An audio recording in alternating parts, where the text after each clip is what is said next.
Hi friends, ఇది today morning mini vlog అండి. నేనైతే అన్నం వండి దొండకాయ పచ్చడి చేశాను. బుడ్డోడికి పచ్చడి ఎందుకులే, కారం కదని చెప్పేసి వాడి వరకు కొంచెం లెమన్ రైస్ చేసి దాంతోపాటు వడియాలు ఏం చేసి బుడ్డోడికి అయితే క్యారియర్ అయితే పెట్టేసానండి.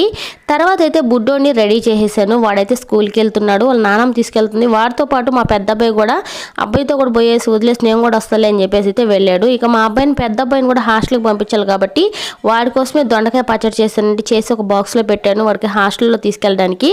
ఇక్కడ మా వాడు రెడీ అయిపోయాడు. ఇంకా మా అత్తమ్మను కూడా మా అబ్బాయిని వదిలిపెట్టడానికి అత్తమ్మను అయితే పంపిస్తున్నానండి. మా వాడు చూడండి క్రిస్మస్ హాలిడేస్కి అయితే వచ్చాడు. వాడికి ఇన్ని రోజులు వచ్చినా సరే సెలవులు అయితే సరిపడలేదండి. మొహం చూస్తే డల్గా పెట్టుకొని ఇప్పుడైతే బయలుదేరుతున్నారు. నిజంగా నాకు కూడా చాలా బాధగా ఉంది. ఇన్ని రోజులు ఉండి వెళ్తూ ఉంటే ఆ బాధ అనేది మామూలుగా లేదండి. ఇక మా వాడిని బాయ్ చెప్పమన్నా కూడా వాడికి అసలు మూడు రావట్లేదండి. మూతి ముడుచుకో మరి బాయ్ చెప్తూ వెళ్తున్నాడు. అంతే కదండి, ఏ పిల్లలకైనా తల్లిదండ్రులకైనా అంతే కదండి. Bye bye.